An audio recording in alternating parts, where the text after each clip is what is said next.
Hello everyone, and welcome to my YouTube channel, Snapshots Corner.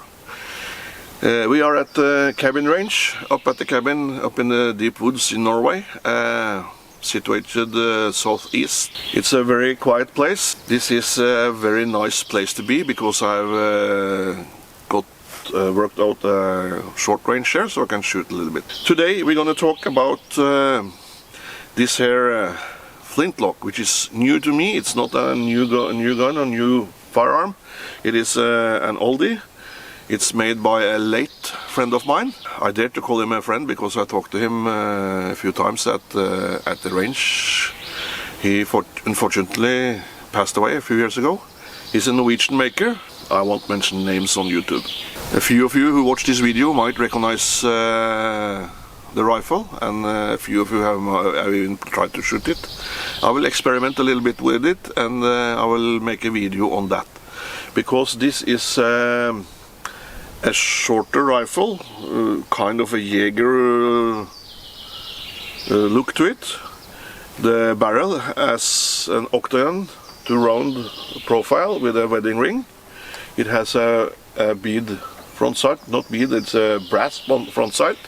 A notch back here, and it also has a diopter back here, so I can because my old eyes is not able to see only the front sight and the notch anymore, so I'll need a dioptric rear or glasses with a diopter on.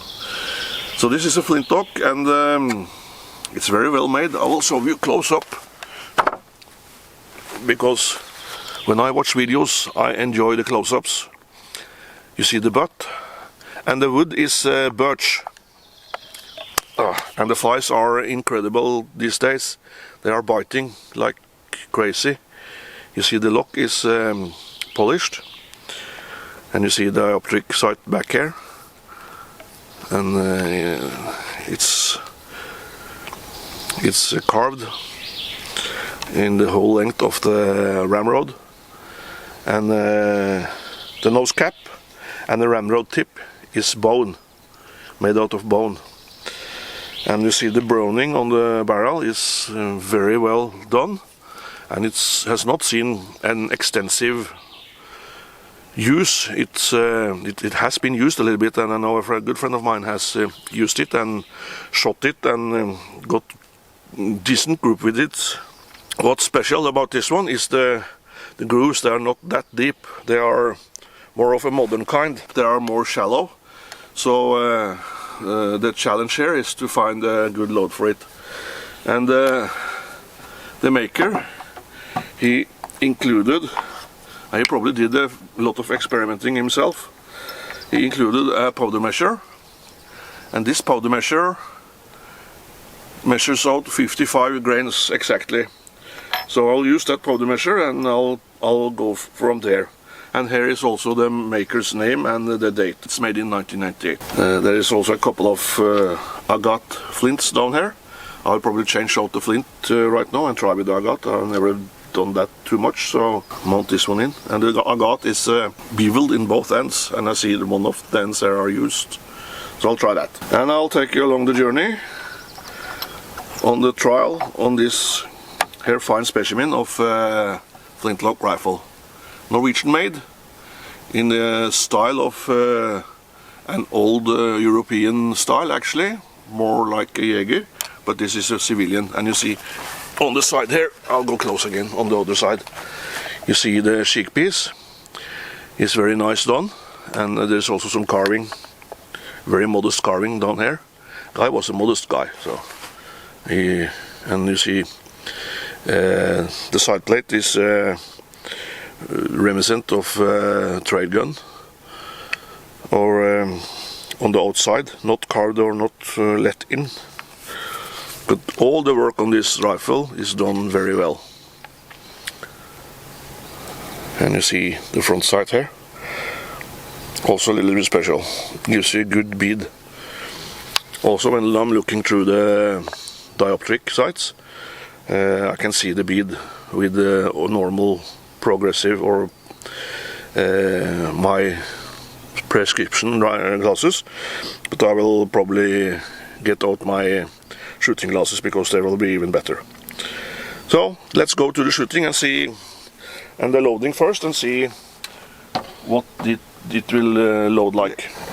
I will change out the flint with the cut flint. This is a cut flint I got. It's not napped like the traditional flint. I'm pretty much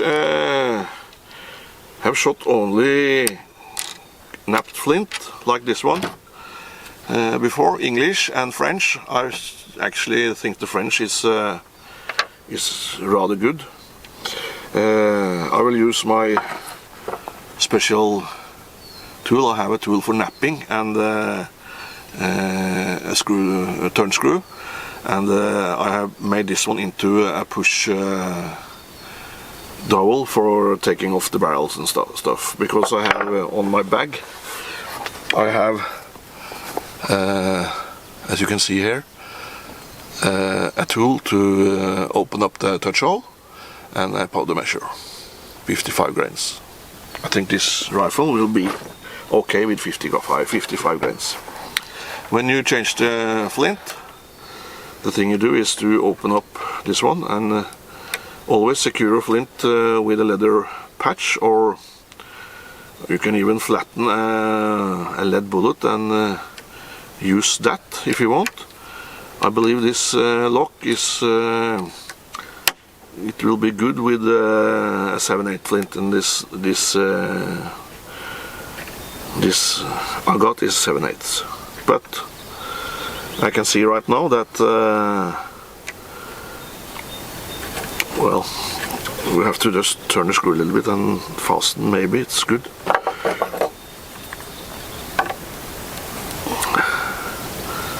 And you just turn the screw, and you know, the gjendefly, or in Norwegian gjendeflue, or spotted fly, I think it's called.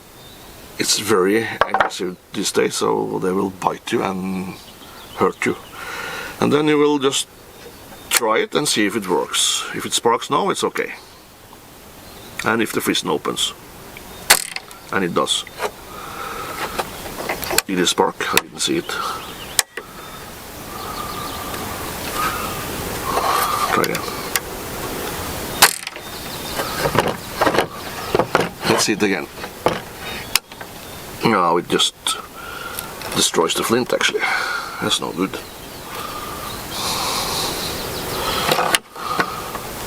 You see these flies, they are annoying me. Ah.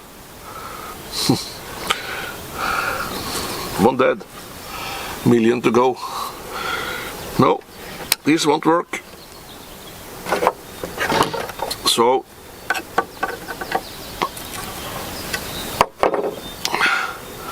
I will turn it bevel up.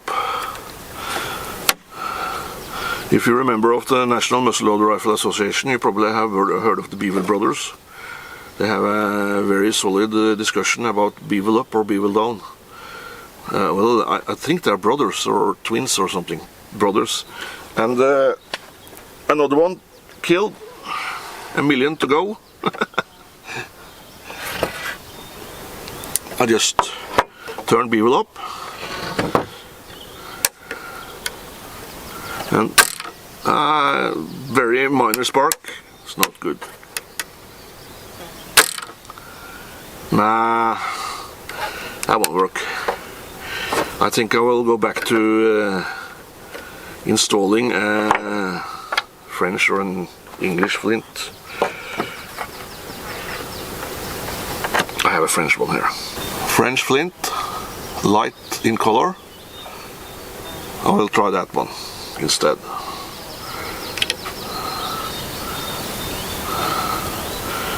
And you all, if you have suggestions,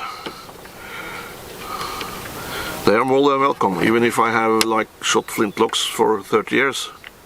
Almost.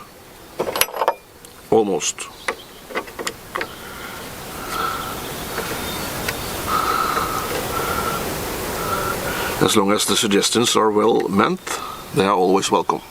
in my book. And I know that some of you greybeards out there, they have shot flintlocks even longer than me, so I will listen to you guys, you know.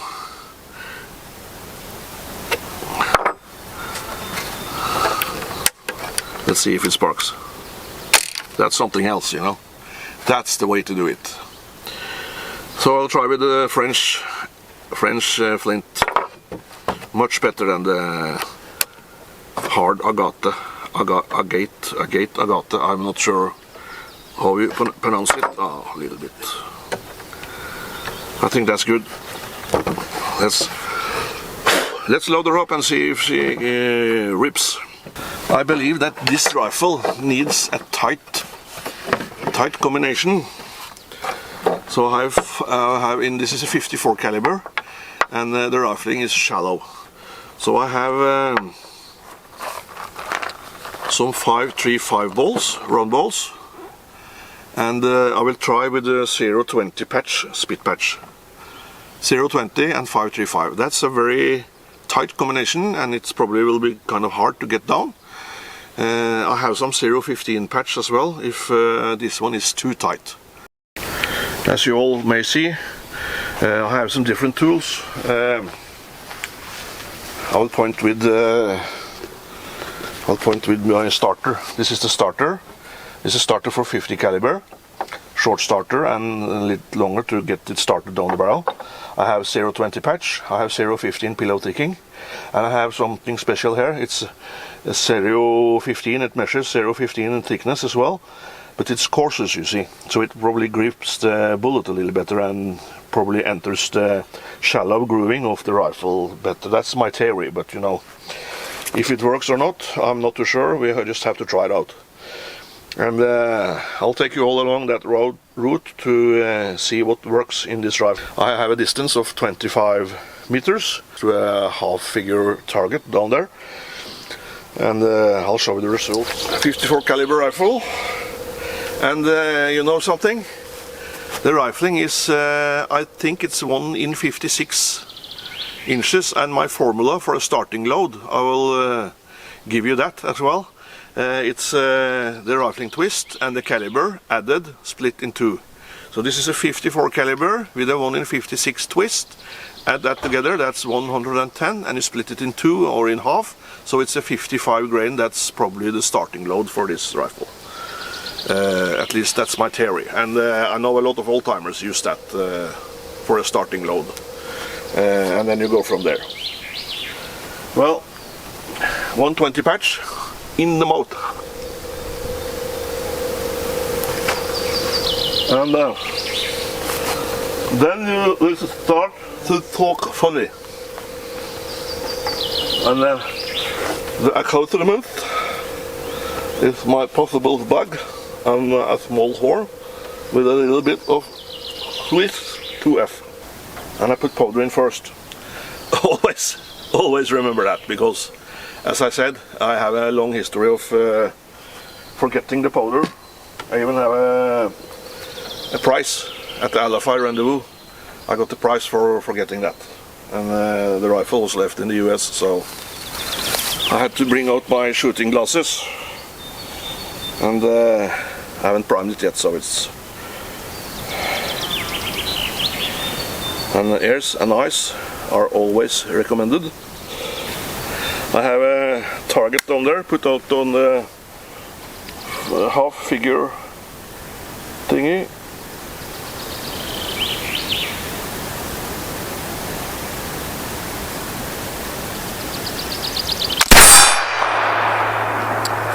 Down to the left.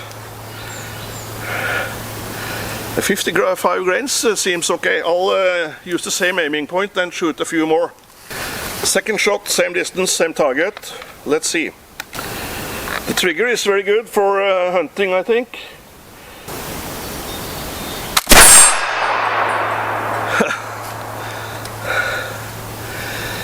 More just below, and the target went down. Well, I'll just have to fix that. The target fell down, but the aim was just below, or the hit was just below, so that's okay. The rifle fires, it loads okay, you have to pound the ball down, and that's probably the advantage with grooves that are more coarse and deeper. You don't need to pound the ball down and have that tight a combination. But this one is okay. The sights are good on it. I like the dioptric sight. Down left, or just left. I managed to load a 0.020 patch, but it was kind of hard. So I don't know if that's the combination. But the 0.15 could work just fine. So I don't think I'll do that again because it's too cumbersome. Flint is okay.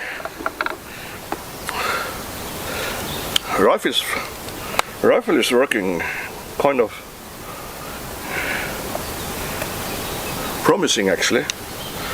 It's not my early Virginia, of course, but it's a shorter, handier, perhaps for hunting.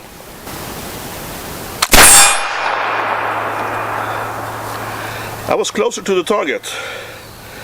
Perhaps a range rod, steel range rod, and that tight combination of the 0.020 patch, but today I just have the rod that's on the rifle and pound that